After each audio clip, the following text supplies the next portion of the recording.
Okay, let's start that again. I got interrupted. Welcome to Josh Anderson Art live cartoon drawings. Today we are doing Bonehead from Dinosaucers.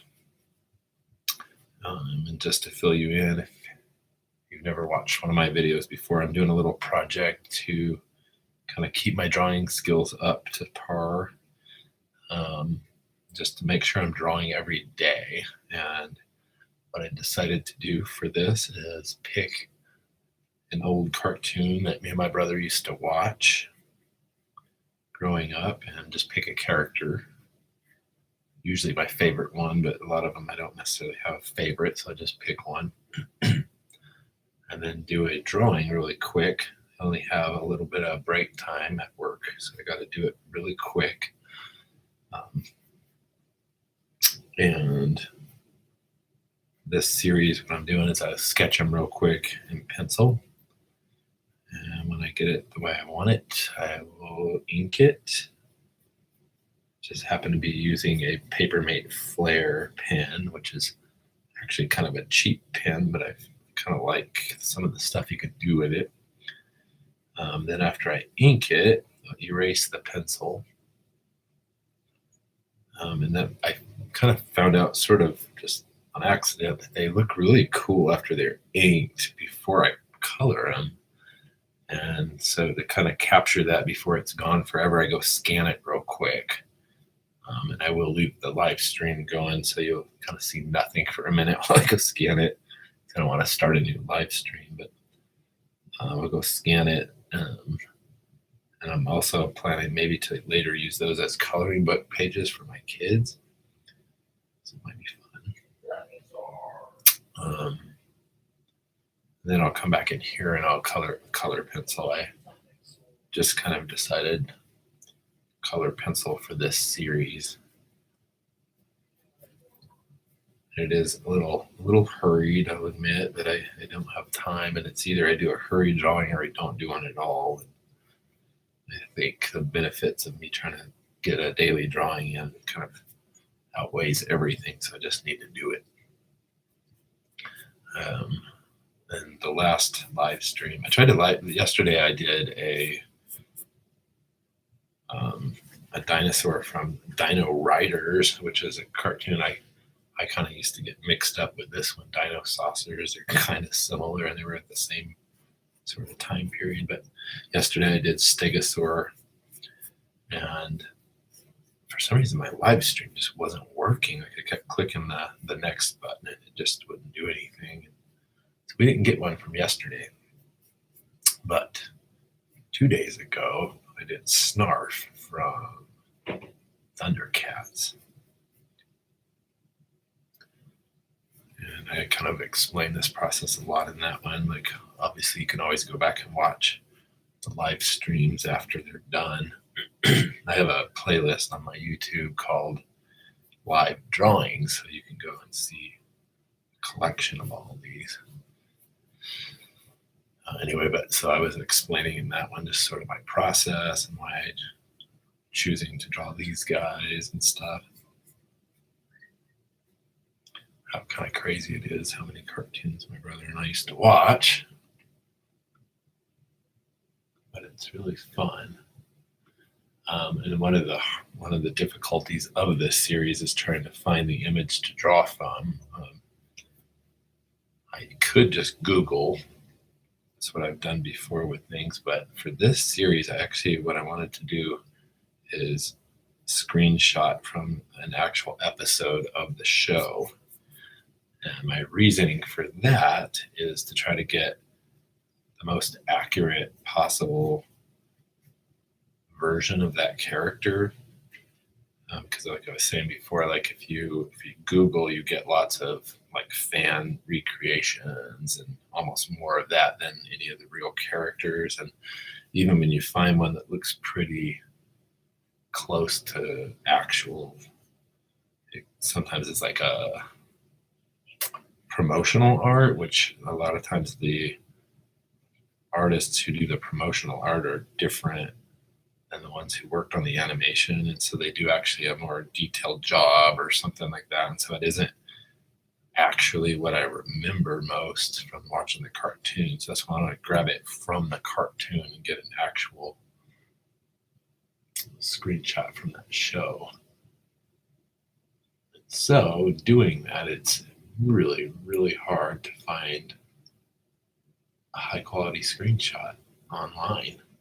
I mean, the best thing to do would probably be to get the DVD and do it straight from a paused frame on the DVD, but I can't afford to go and buy the DVD of every single one of these shows.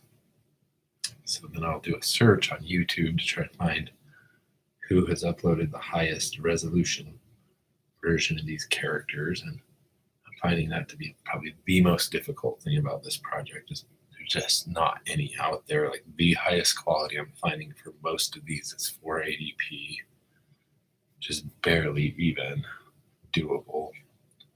It is so hard to see the details. Anything even lower than that is just, I can't even use it. Some of the shows, very rarely I'll find some really high quality like HD versions, but so I'm doing all these from really low res screenshots, which is unfortunate. And even just now I noticed, I'll go ahead and look up like Google. So today I Googled Bonehead just to see, get a better look at his colors and some of the details I can't see from the screenshot, like in his head and things. And I noticed like it's quite different when you get a good clear screenshot or a good clear Google image, like his head shape and everything is a bit more narrow and stuff. Oh well. I don't know if many people are going to even notice that. Then also what I do after I get done with these drawings, so after I ink it, I left off my story there. I ink it after I do this pencil, then scan it, and then I'll come back and color it with color pencil. And then when it's final, I'm done with it, I'll do it an Instagram photo and post it on my Instagram. So I got like the completed characters, I got like a running collection of those on my Instagram. Then I'll hashtag it. Usually hashtag 80s cartoon, which I found out if I'd spell 80s cartoon, EIGHTIES, like I actually kind of have taken over that hashtag because it's spelled out. I guess most people don't do that. So I've actually got the top posts in that hashtag, probably just because it's so unheard of. It's kind of cool to know that you got like the top posts and something. And then I'll also hashtag like 80s cartoon, 80s cartoons. And then I'll hashtag the character's name, the TV show that they're from. This has been a really cool way to kind of like find fans of these shows. Like I knew Dinosaucers was sort of a lesser known show. My brother and I watched for a little while in the 90s, but I'm going to find out when I do the hashtag and find out how many other people actually remember the show, like them and stuff. Still not a lot of likes, like my high numbers of likes on Instagram are 12 likes and stuff like that. So whatever. Thank goodness I'm not judging the quality of my life by how many likes I get on social media. But then it's also fun. I always like to, after I post it, then go click on those hashtags and then go see like the other art and things that pop up that are similar. 80s cartoon has been probably the funnest one. That's probably how I get found out by a lot of people who like these.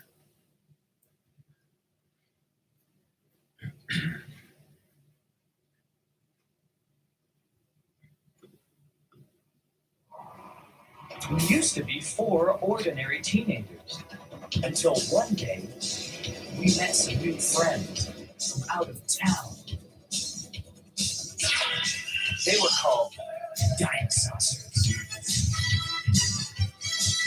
My friends and I became the secret scouts allies to these dinosaurs from outer space and joined in their battles against Genghis Rex and the evil Tyrannos. The dinosaurs are leaving, Bossasaur. Well, follow them!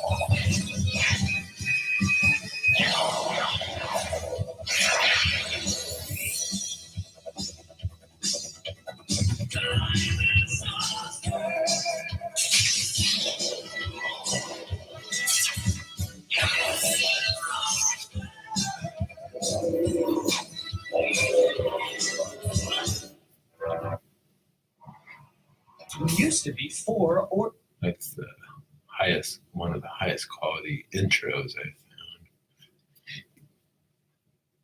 A lot of people post them, very few post them in HD. I really like the theme song to this show. It's a lot more catchy than a lot of shows.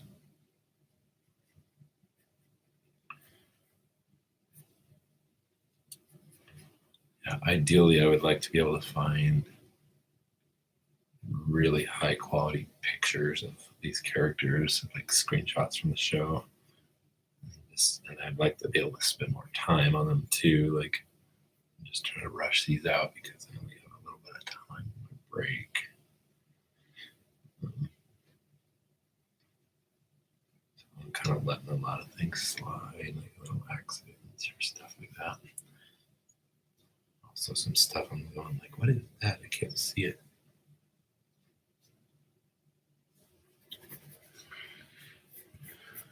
I'm finding too, even though I just started using a little bit bigger sketchbook, like this one's an 8.5 by 11 pages. When I started this series, I was doing a little 9.5 by 6-inch sketchbook. And this is something my art teachers always told me too. Like if you draw in small spaces and you draw like you're confined, it'll actually show up in your drawing. Like even right now, I think I'm inadvertently sort of smushing his tail to make it fit on the page. And if I had like a really big drawing area, I'd be stretching that thing out the way it actually is. But I want him to appear on the page. And that was my misjudgment when I sketched him out earlier and just trying to get him the right size and everything. I should have made him fit better.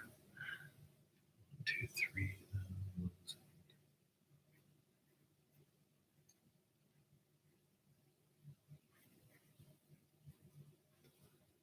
So yeah, if you're into 80s and 90s cartoons, comment below. Tell me which ones are your favorite and why. All right. I think that's enough for the pencil. The Bonehead penciled out. Like I said in other videos too, a lot of times I like the pencil better than when I ink it, especially using the pen I'm using. And it's hard for me sometimes to go ahead and ink it because it might look better like that. But oh, this is how we're doing the series, and let's keep on with it.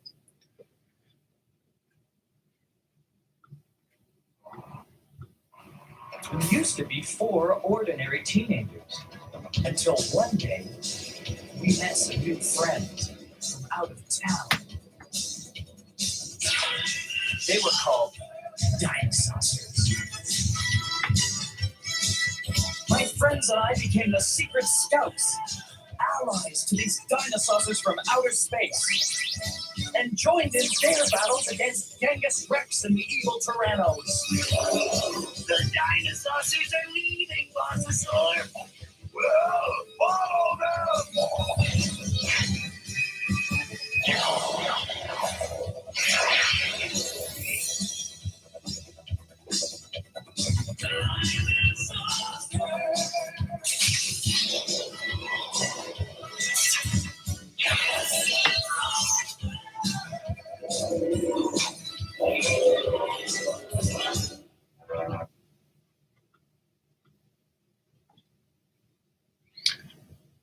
I can't see, like, a lot of the way his eyes are, like in the screenshot that I have, you can't really tell how they normally are. And so I'm kind of trying to reference another photo of him to try to get those eyes, but also stay true to the drawing I'm doing. Not super easy. I kind of have to guess how they would look in this frame if it was clear. He's a very knobby-headed guy. In this frame, you can barely see where all the lines are and stuff.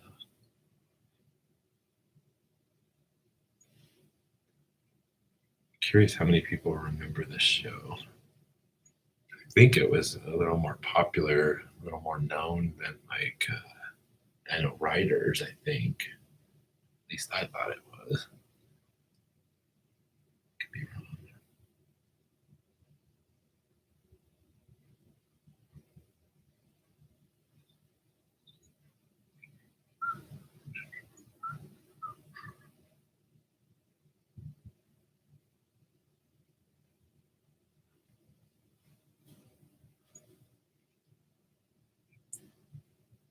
I can't remember the years that we watched it. I'm gonna look up real quick.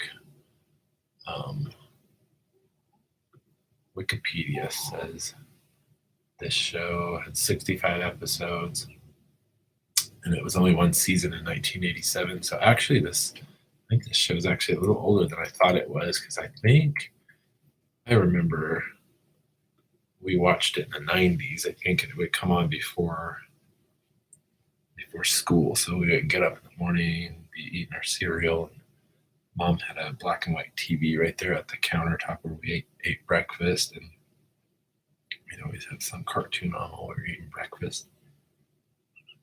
Now that I look back on my childhood, like, we really watched a lot of TV, which maybe is not the best thing for kids. And I don't know, like, I really want my kids to grow up, have cartoons, and have all the memories of great cartoons and stuff like that I do. But I think I might limit them a little more than I was on TV. Try to maybe guide them to be a little more active. We were active, though. It's like we were definitely not. I don't think we were couch potatoes, but we rode bikes a lot. Played in the backyard. We had a sandbox in the backyard. We did a lot of digging and stuff back there.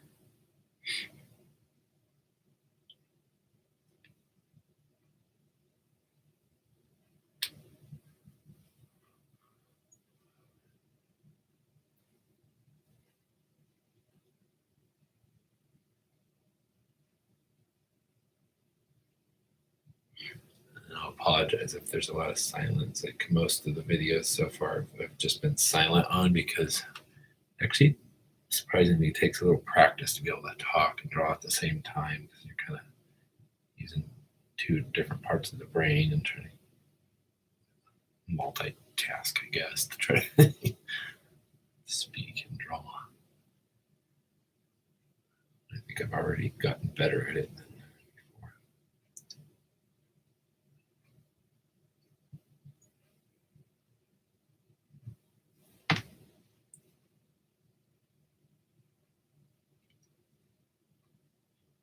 I've noticed lately, like, all the cartoons out there, all the new stuff, almost everything is very influenced by anime. And I'm not really sure why it is. Like, why do kids love that so much these days? Like, there's certain anime that I love. I like Studio Ghibli. I love Hayao Miyazaki's style and his films and everything. But, like, just if you go to DeviantArt, like, almost everybody on there is like doing anime characters or anime that's influenced by, like, Dragon Ball Z and all that kind of stuff. And I've never actually really watched those, so I probably shouldn't be too harsh on them. But I don't know, it just seems so kind of narrow in scope to only be influenced by that one style. guess you could argue that a lot of stuff before that was all kind of similar, but I don't know. Like if I was going to sort of give advice to new artists and stuff, I would say like really try to, like, even if anime is your favorite thing and that's what you want to do, like you need to expand your horizons. And like I was saying in another video, like you really need to do figure drawing, like no matter what kind of art you plan on doing, like figure drawing can be super beneficial. When I was in college, like I was getting a degree in graphic design, but I had to take a lot of traditional art classes, which I'm really thankful for and actually like those more. And some of those were figure drawing and gesture sketches.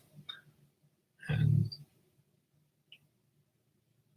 what I learned from those classes, just, I can't tell you how beneficial it was. Like, one of the things with gesture sketches helps you to really loosen up, draw big, and draw to, actually the opposite of what I was saying at the beginning of this, how the edges of the pages are kind of confining me. Like when you do gesture sketches and you try to do quick couple second sketches of bodies and stuff like that, it really expands your kind of horizons in art, and just really helps you to free up your drawings and be able to. One of the important terms I learned was gestalt, which means the kind of overall of something.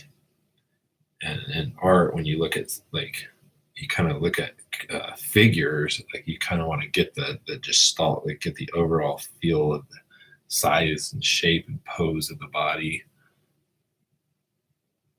I really, to be honest with you, haven't done any gesture sketches since college. And for me, that's been a really long time. I graduated in 2002. I can't believe how long it's already been.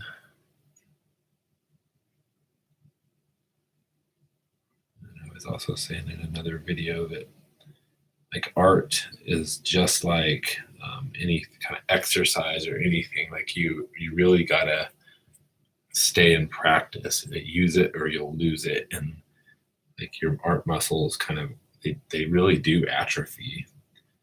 And like over most of my 20s and stuff and after college, like I don't know, I was interested in a lot of different things. And so like I was interested in skateboarding and snowboarding and just hanging out with friends all the time, and even travel and stuff, which none of those things are bad, of course. And it's not bad to have wide influences and be into a lot of things, because the more you know and the more you've experienced, the more you can relate, and like it shows up in your art. But I would also say, like, make sure you're focused on what you want to do, because I've learned that focus is key to ever achieving anything. And like I'm still trying to get there, but like if I had all those years been making sure to stay up on my art, I would be in a much better place right now. Like I have aspirations to do children's books, and my biggest thing I want to do is get my comics published. Like I do a single panel gag strip called Junk Drawer, and then I have a couple cartoon characters, Carrot and Ruff, and they're in a serial strip, and I've always wanted to get them published. And if I had just been working really hard on that over all these years, like I probably would be there by now. Because that's also one thing I learned in school and in books I've read. Like, if you want to do anything in like the cartooning world, you have to get ready for lots and lots of rejection. One of my goals is to have a comic published in the New Yorker, and like everything I've heard and read and stuff about that is like most people will submit like 1,000 cartoons before they're ever accepted to the New Yorker. And have I even submitted one? Not yet. That's my goal, because I'm actually my wife and I just had kids these last couple of years. We have a 2-year-old and a 7-month-old. And if you're a parent, all your free time goes out the window when you have kids, especially the little ones, like the infant and toddler stage is just sapping up everything of us. And so inside of that, we've tried really hard to carve out time for those things, like our dreams and stuff. And it's a process, and it takes a lot of thinking of how that's going to fit in and how are we going to do it.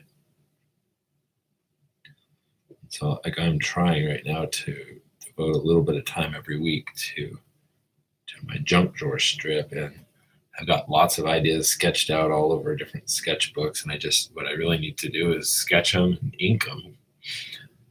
And I really want to use my tools at home, like these drawings I do every day are just in my office, and I don't have a good desk for drawing and good tools and stuff.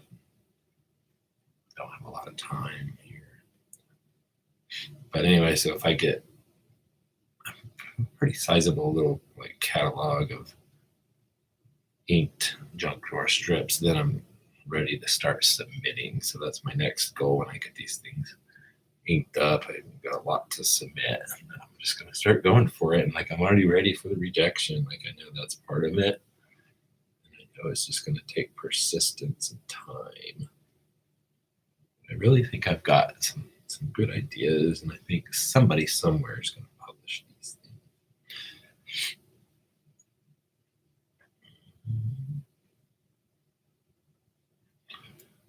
I put dates on everything. Today's September the 6th, 18.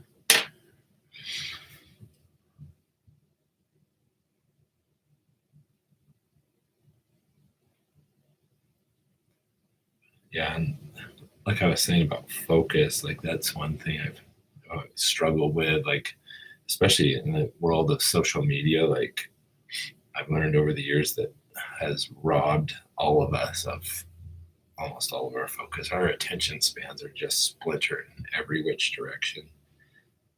And I kept telling myself for years, I'm like, I just need, like, Facebook is the worst one. I just need to get off Facebook. Like, I don't need to be there. And every single day, it's like, check it. And like, you're thinking there's going to be an end to it. And Facebook never ends. It just keeps going. And like, one of the things too is like everybody's posting a video, an article link, and you go check that out, and you find yourself like thinking about, interested in a million different things that have nothing to do with like your life goals. And so finally I did it. I axed my Facebook. I have no reason to be on Facebook anymore. Goodbye Facebook world. And with that, I've been able to put more focus on my art. All that time I would spend just thumbing through meaninglessness, I'm now using for my art. And I've made steps toward my art, like bigger steps since then than I have in years.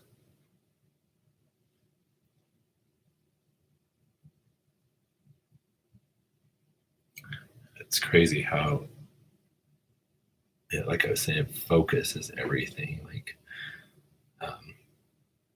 if you search my YouTube channel, you'll see that I have a playlist called Blind Squirrel DIY.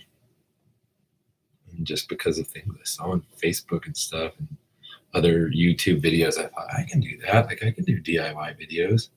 I'm always doing projects around the house, and I know how to work iMovie. And so I put these videos together, and actually a couple of them have gotten more views than anything on my channel. And I was having fun with it and stuff, and hoping to help people out with different projects. My wife kind of helped me realize that it's like, why are you, like, you say you want to be a cartoonist, like, why are you spending all this time making videos about car repairs and how to fix your heater? And it's like, yeah, like, I mean, I could say that's fun and not have to do it. Just because I can doesn't mean I have to do it. And So I thought, actually, if I spent my time that I would be editing like these DIY videos, and I actually spent that time making art videos, I'd be pouring into my art career. So that's sort of what you're seeing now, is like these live art drawings. It's an idea I had. I think eventually, like if I can find more time and like a better camera and stuff, like I would be actually putting together and editing maybe some how-to drawing videos to really help out people who want to get into art. So maybe eventually that will be on Josh Anderson Art channel instead of videos on how to change your oil. Okay, so this is the point where he's inked. I'm gonna put a title. Dinosaurs. Bonehead.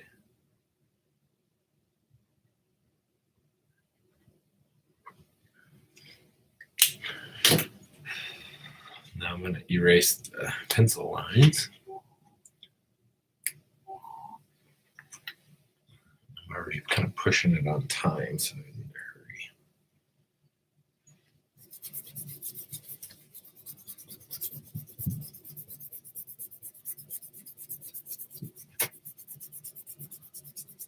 I'd love to hear, like, in comments or whatever, like, if you ever watched this show, who were your favorite characters and what did you like about the show? I honestly don't remember hardly anything about it. That intro is the most nostalgic thing to me. And the kind of the voices of the characters. It's another thing I think would be fun to do, but sort of veering off my path of what I really want to do is, like, I think it'd be fun to be a voice actor. I'd love to do voices for cartoons. But it's like, do I really want to be a voice actor, or do I want to draw the cartoons and drawings more? There's higher priority list. Okay, so I'm going to go scan this. If you'll give you a little bit of theme music, if you want to stare at my color pencils. We used to be 4 ordinary teenagers until one day we met some new friends from out of town. They were called Dinosaucers. My friends and I became the secret scouts, allies to these Dinosaucers from outer space, and joined in their battles against Genghis Rex and the evil Tyrannos. The Dinosaucers are leaving, Bossasaur. Well, follow them!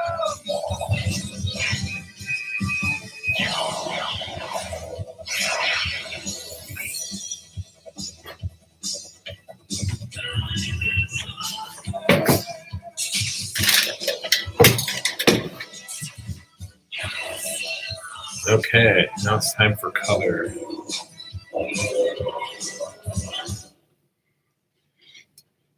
And I've just been using color pencils for this series. I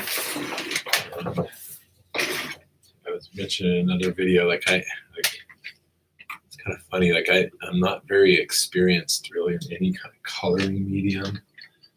I've done some oil painting and I've done watercolor and all these different things I've sort of experimented in, but like can't say that I'm really good at any kind of coloring. And I like the different nuances of all different types of coloring. One of the things I like about color pencils, I like that kind of, you can see the texture of the paper through it. So the more toothy your paper, the more texture you'll see in color pencil. But one of the difficulties of color pencil is like you can go over it and go over it and go over it, and you still see like lots of little white areas that you need to cover better. And since I don't have a lot of time, it's hard to get the texture exactly how I really want it. So they sometimes look a little amateurish just because I'm trying to hurry. But again, it's like I either do these fast or I don't do them at all. So I'll pick fast because I want to do these.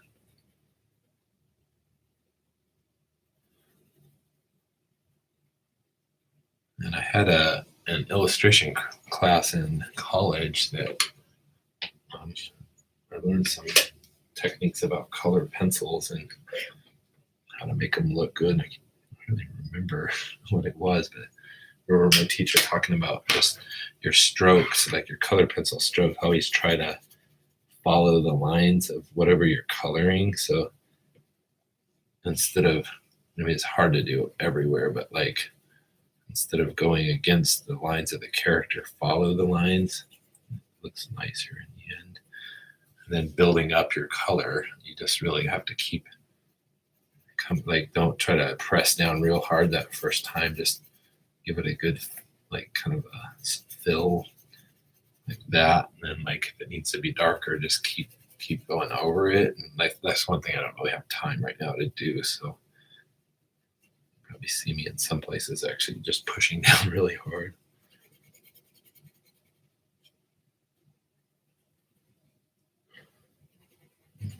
I'm not sure if I like this better. Like, I like marker. I really love how marker looks, but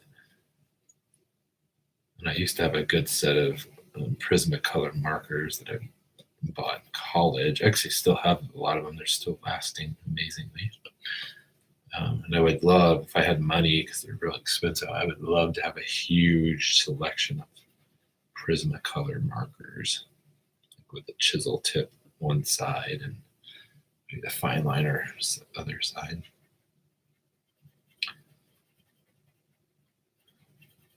I've mentioned his name several times. One guy that I stumbled upon on YouTube who's really kind of inspiring to me is Will Terrell. Not Will Ferrell, Will Terrell with a T.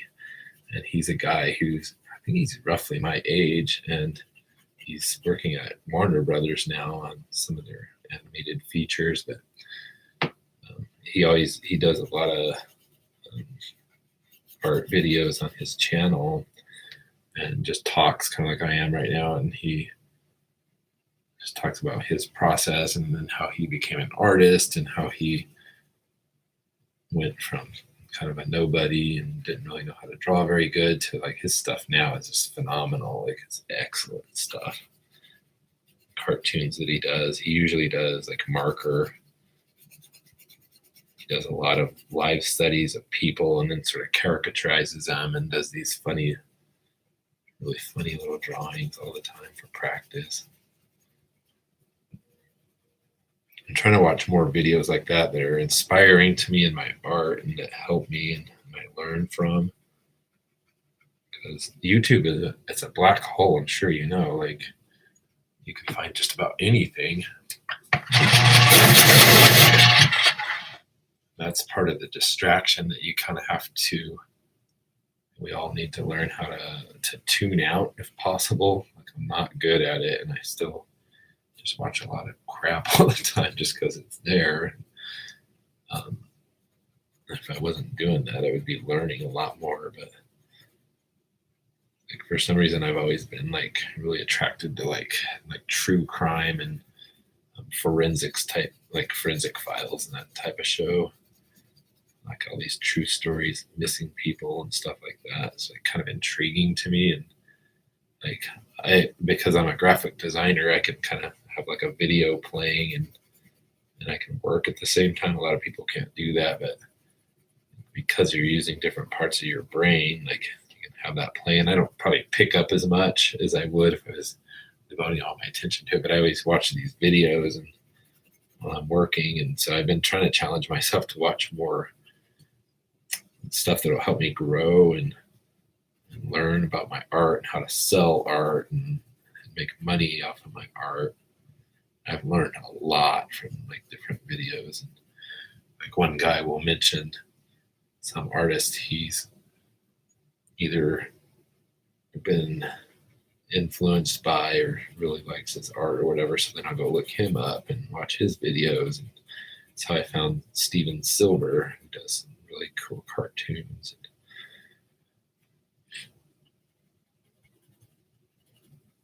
I don't know, there's so much out there on YouTube. sometimes it's a little hard to weed through and try to find the good stuff. But. Okay, so next let's do gray or silver or something.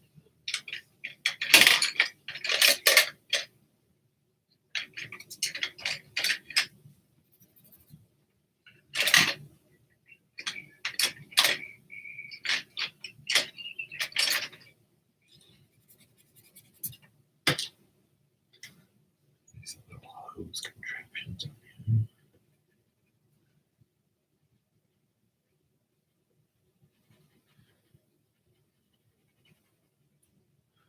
I'm sure my brother will remember this one when I show him. I think he's the one that got me into some of these shows because like he would, he always got up earlier than I would, and he would be in there watching cartoons and eating breakfast, and I would hear it playing. I'm gonna eat my breakfast.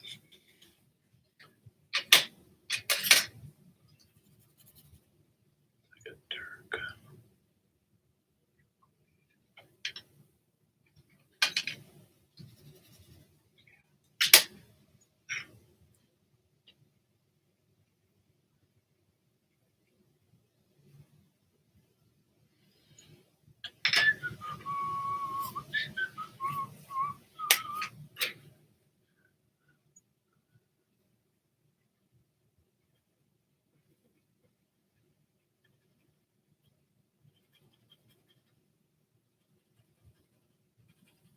Trying to on my YouTube channel.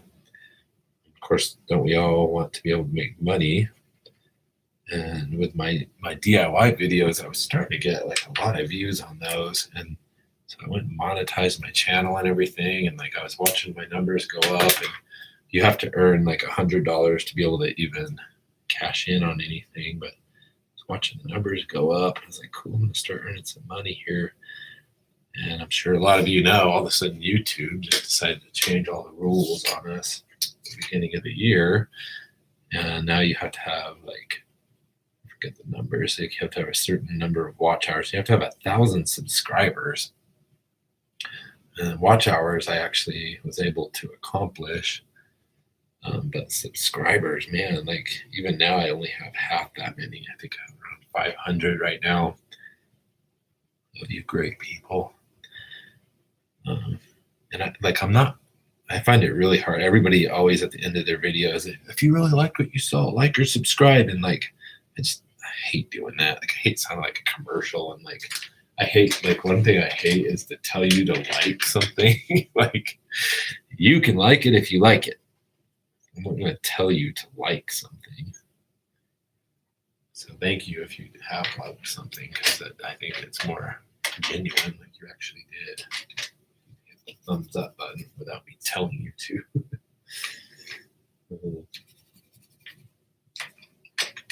But yeah, I need a lot more subscribers.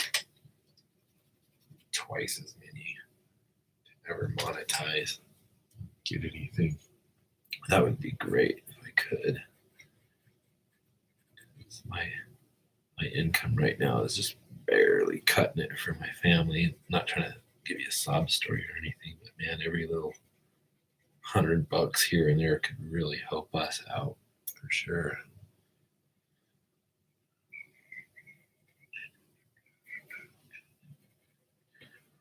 I also understand the need to, like, if you provide something for someone, it needs to be something they can use and need. And like my channel right now has admittedly been pretty scatterbrained.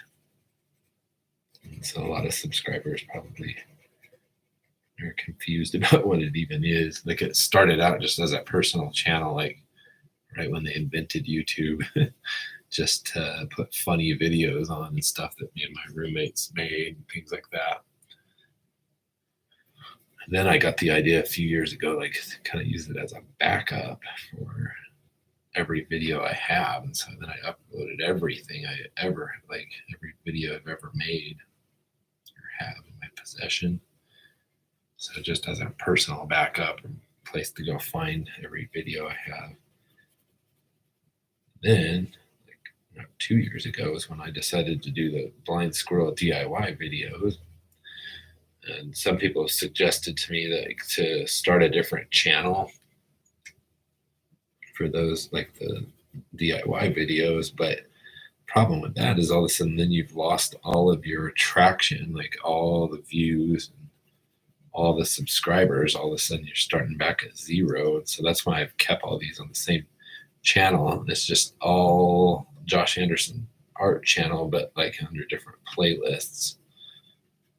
I guess so far for me, that's been the best way to organize things. All right, what color is his? Deep blue, I think.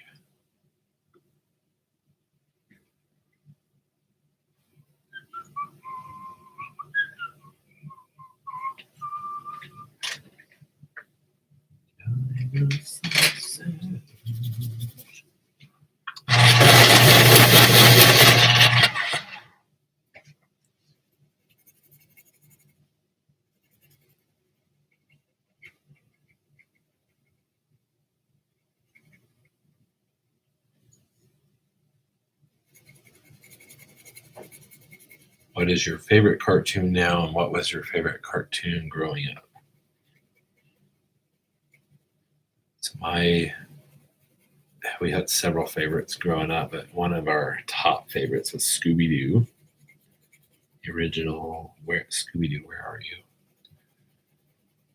And then we Transformers, Brave Star, and the Ghostbusters, both kinds. Those were our faves. We really enjoyed many others, as you see. And my favorite current cartoon, that's hard to say because I don't really watch cartoons anymore. Part of that's because I'm almost a 40-year-old adult and parent and everything. But it's more to do with time, I suppose.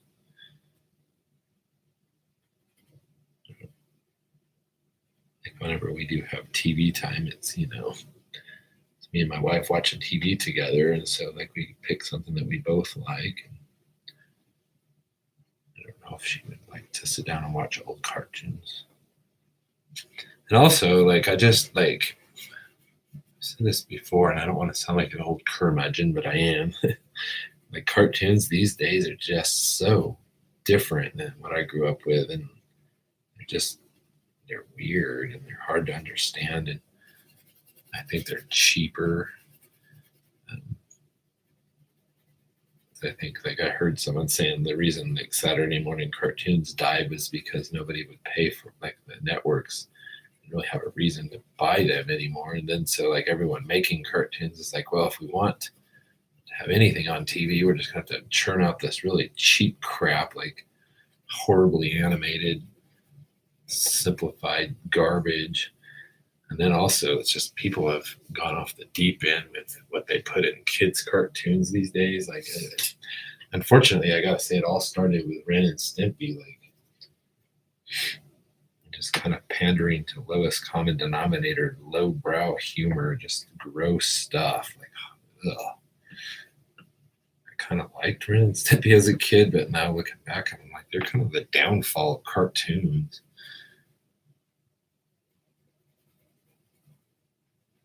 I think cartoons really lost a lot of their innocence, starting with Ren and Stimpy, which is just really sad to me. Like, part of the nostalgia of all these old cartoons is their innocence. That really is a huge part for me. And so that's why I have a hard time getting into newer cartoons. It seems like almost all of them have some agenda to them, or like political underlying messages, and then like sexual innuendos in kids' cartoons. Like, that drives me crazy. Like, what are you guys thinking? Like, even more subtle, like they're almost always subtle, and they probably think, oh, kids won't get it, like whatever. But kids are smart, and kids pick up that stuff, and they're influenced by it. And so, like, when animators and writers and stuff like that of cartoons decide to oh, it'll be funny to put this sexual joke in there and the kids aren't going to pick it up. You're actually like influencing kids to be more sexually minded earlier on in life. And that has a million horrible consequences. And I know I'm going off right now on a soapbox. It's time to go. So there he is. That's Bonehead from Dinosaucers. See you later.